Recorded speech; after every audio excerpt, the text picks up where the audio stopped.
All right, everybody. We're back together for another installment of the Learning Calculus in a remote setting. So on page 165, really try to answer these questions. It's all directly in the reading. So just to lead you through some of these, how can you determine the graph of an inverse function geometrically? When we were talking about finding the graph of an inverse function, we were talking about reflecting over the line y equals x. That is one way to find the graph of an inverse function. How can you determine the image of a particular point on a function on the inverse function? So looking at that here, let me just put up my doc cam so I can really show you guys this. It's this picture right here. The the image of a point on a particular on a function's inverse is going to be just the reverse of that point. So the point on the original function would be a f of a. The point on the image would be f of a comma a. It's just a flip of the ordinate and the abscissa as far as that point is concerned. Again, original point, the image. Another thing to look at here is the slope of the point and the slope at the image are going to be reciprocals of each other. Because over here, whatever we're finding in dy dx, it's going to become dx dy over here. So it's just a flippity flop of that.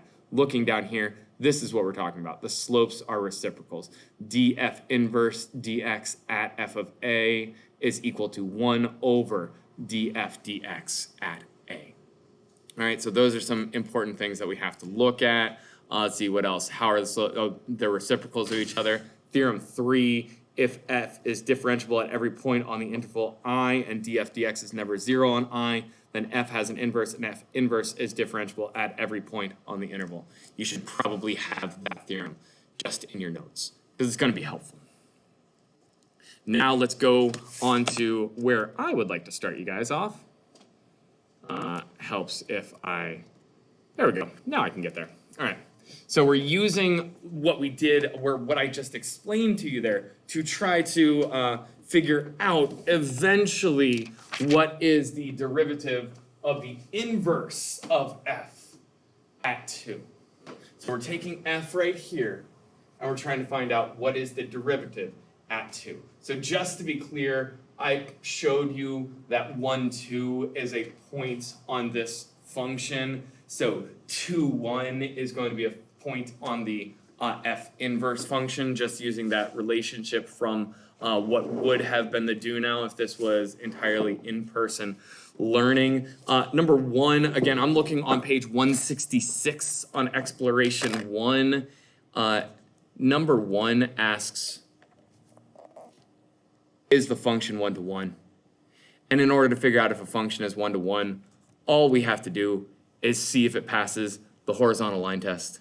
And looking at this, it looks like anytime I draw a horizontal line on this function, I only meet the function once. So it is a 1-to-1 function. It passes the horizontal line test, is what we're trying to say here.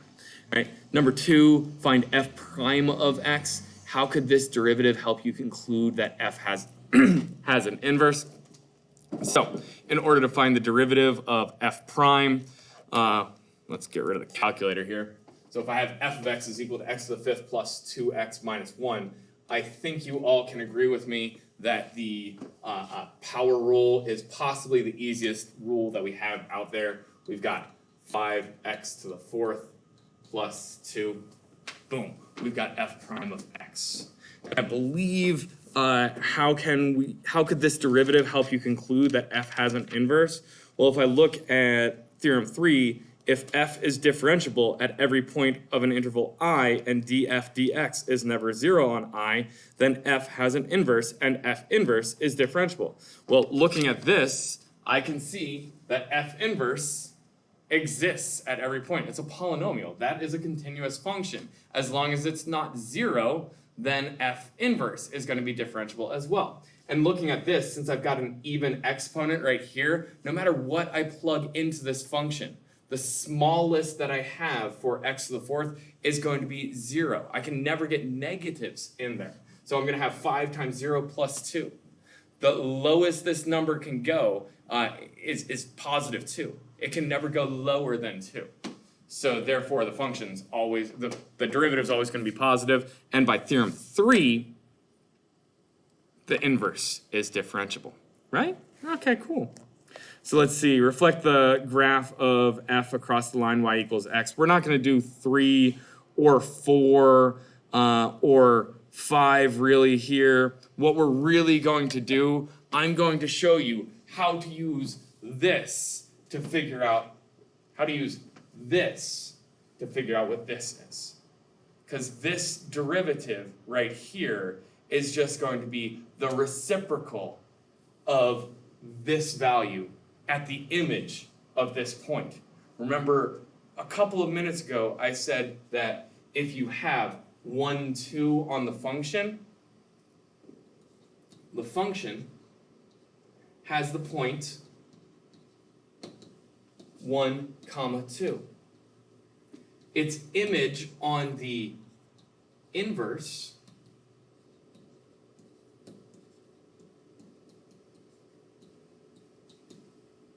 is 2, 1. From what we showed on page 165, again, write Chahira. If I want to find the slope of the inverse function, I just take the reciprocal of the slope if I want to find the slope at the image on the inverse, I take the reciprocal of the slope at the point on the function. So in order to find out what the slope is at 2, really that's just going to be the reciprocal of f prime of 1. And if I look up here, f prime of 1 is going to be 5 times 1 to the 4th plus 2. 5 times 1 to the 4th, 5 plus 2 is going to be 7. The derivative of the inverse function at 2 is going to be 1/7, is what we really have to get at here.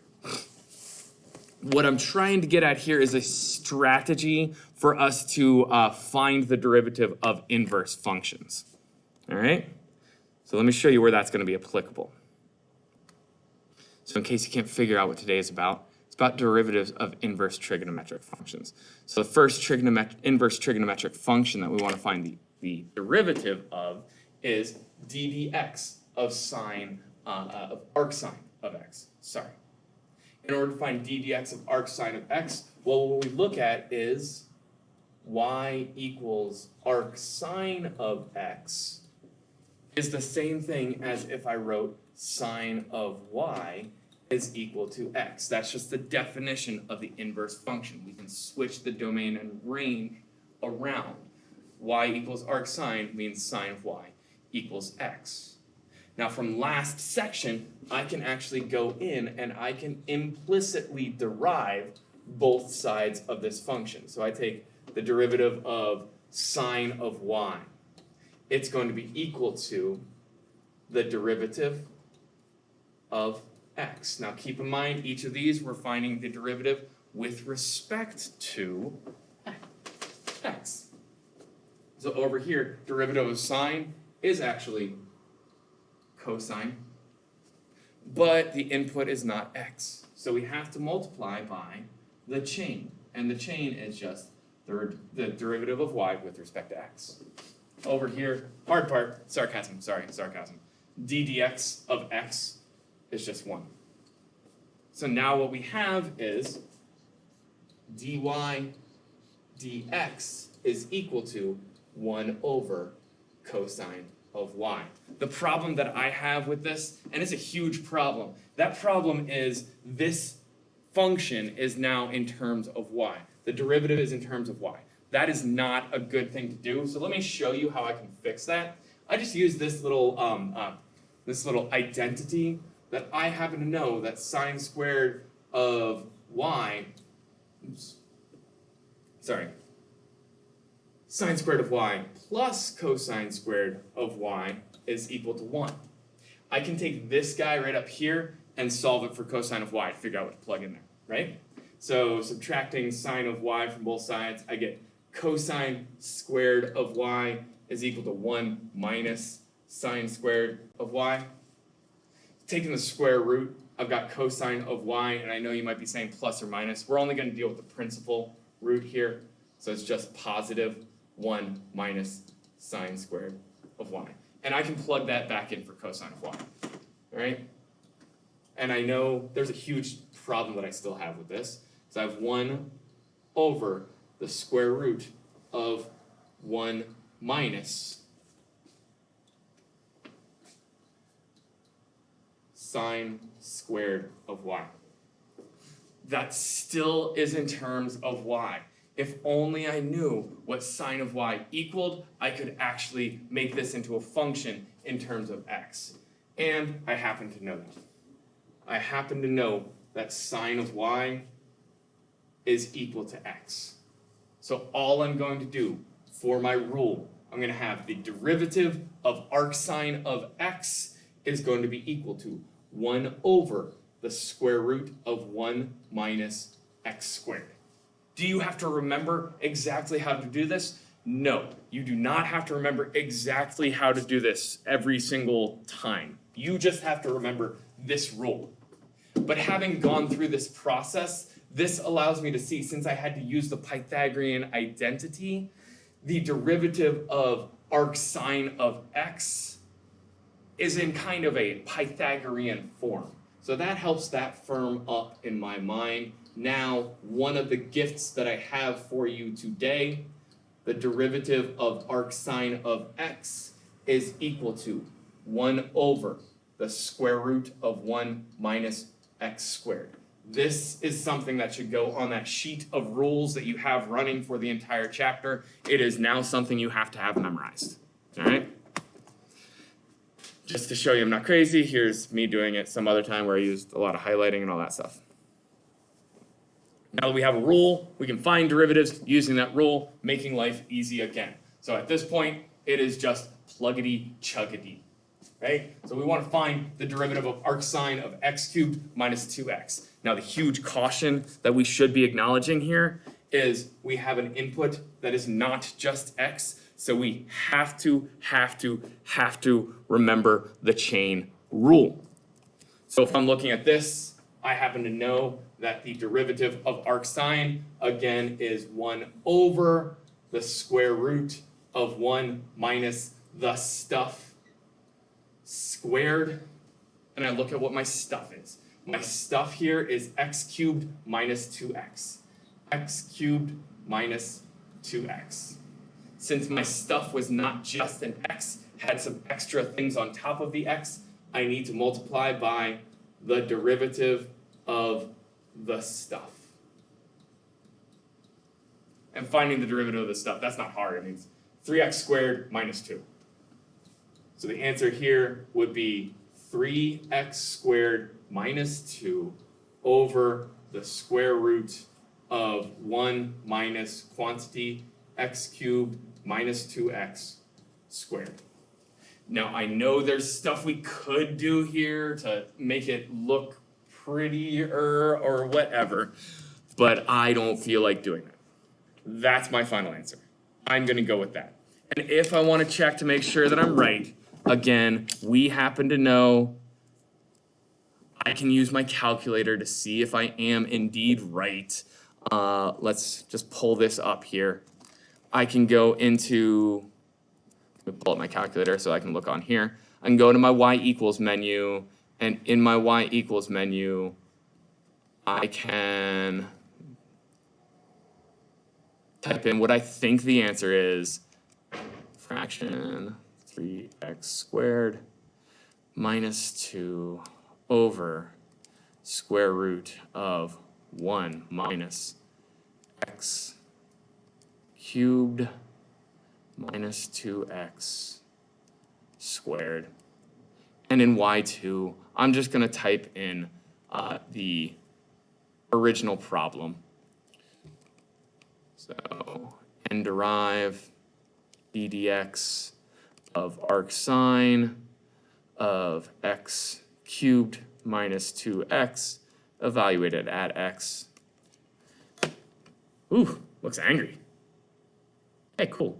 Look, it doesn't matter what it looks like as long as the two graphs match. And we can see the red and the blue are exactly the same thing. So we good. Again, using technology to verify our answer. All right, let's move on.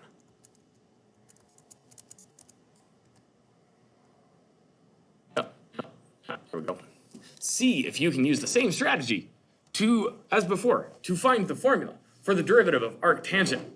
So you can pause, give it a shot. What I mean by the strategy from before, the strategy that we use to develop the formula for the derivative of arc sine. Pause it, try it out, then when you come back, notice we're trying to find the derivative for y equals arc tangent of x. Maybe now you can pause and give it another shot. This means tangent of y is equal to x. d dx of tangent of y is equal to d dx of x. Using my rules, I have this rule memorized. Derivative of tangent is secant squared of y. Since the input is not x, I must multiply by the chain, which is the derivative of y with respect to x, equals the derivative of x is 1. Solve it for dy dx. dy dx is equal to 1 over secant squared of y. Of course, we recognize that secant squared of y is not acceptable because we want this in terms of x. We can change this using this identity. I guess if we think of this as secant squared of y and 1 plus tangent squared of y, this would become 1 over 1 plus tangent squared of y. We happen to know tangent of y is equal to x. So the derivative of arc tangent is 1 over 1 plus x squared. If you're looking for the next rule to plug in or to write on your chart, d dx of arc tangent of x is equal to 1 over 1 plus x squared. There's two things that you need to memorize now. Derivative of arc sine, derivative of arc tangent. You must know them from here until eternity, really. Whew. Yeah. Finding velocity. A particle moves along the x-axis so that its position at any time t greater than or equal to 0 is a differentiable function. X equals arctan of the square root of t. What is the velocity of the particle when t equals 16? Well, we got position, right? Position is x of t equals arctan of square root of t. Well, that's x of t. So v of t is going to be equal to x prime of t. Velocity, again, derivative of position. If we look at this, we see that we've got arctan of square root of t. So the derivative of arctan is going to be 1 over 1 plus the thing squared. But we need to multiply by the derivative of the thing. So the derivative of square root of x. When we did this section with the square root of x, remember we had to think of it as x to the 1/2 power and use the power rule on it. But I told you that instead of doing that, I just have it memorized, that I have 1 over, I'm just taking this part right here, copying it over, square root of t squared is just t times derivative of square root of, oh, that's square root of t, sorry, and dt here. Derivative of square root of t is 1 over 2 root t. And now I want to find velocity at 16. So v of 16 is equal to all of this evaluated at 16. 1 over 1 plus 16 times 1 over 2 root 16. just evaluating that, 1 plus 16, I think is 1/17 times square root of 16 is 4, times 2 is 1/8. 1/17 times 1/8. 17 times 8. 136. 1/136th. So the velocity of this particle is 1/136th of a unit per unit. Now, just to show, because we're talking about finding a derivative at a given value, we are able to use our calculator to see if we're exactly dead on right. So just on the home screen, I'm going to type in what is the derivative of arctangent of the square root of the variable at 16, and it looks like 0.007. Oops, 1 divided by 136. There we go. We can see that these values are almost dead on, well, actually, according to this calculator, dead on accurate. Bueno. Bueno.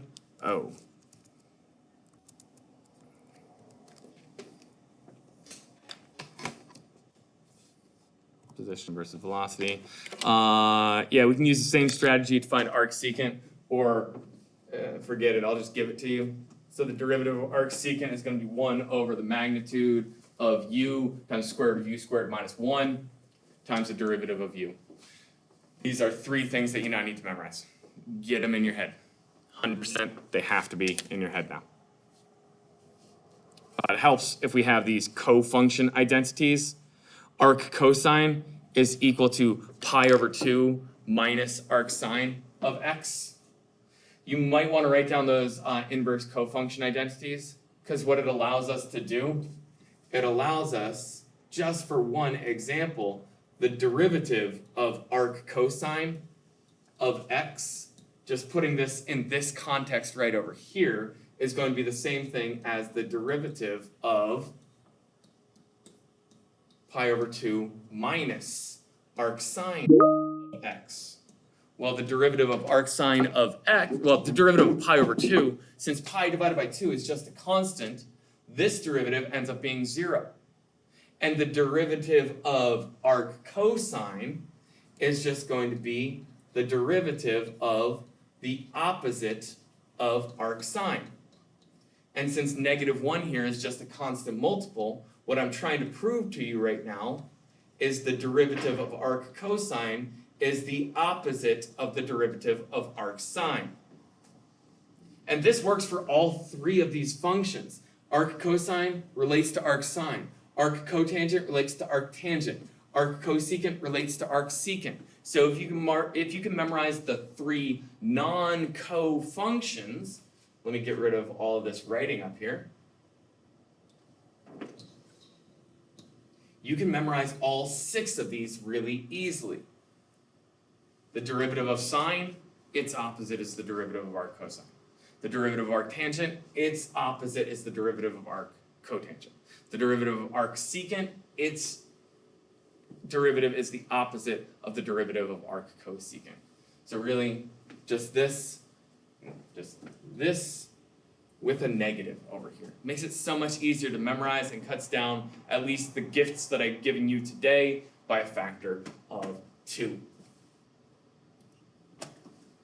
2 additional problems. Let's just try these with arc secant, arc cotangent, just to see how these work. The derivative of arc secant of 5x to the 4th. Well, I see that my input is not just x. I am acknowledging that I am going to have to use the chain rule on this one. So the derivative of this, well, I see arc secant, again, is 1 over the magnitude of the function, magnitude of 5x to the 4th, times the square root of the stuff, 5x to the 4th, squared minus 1, times the derivative of the stuff. Find the derivative of the stuff.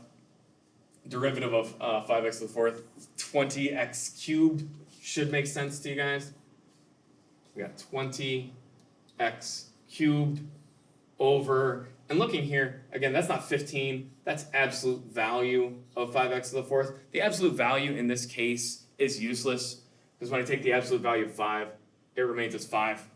X to the fourth already makes everything positive, so I'm just going to put x to the fourth, sorry, 5x to the fourth down there, times the square root, and I don't know, I feel like doing it this time. I know when we had that binomial inside the square root, I didn't square it, but this time it's just so easy to call it 25x to the 8th.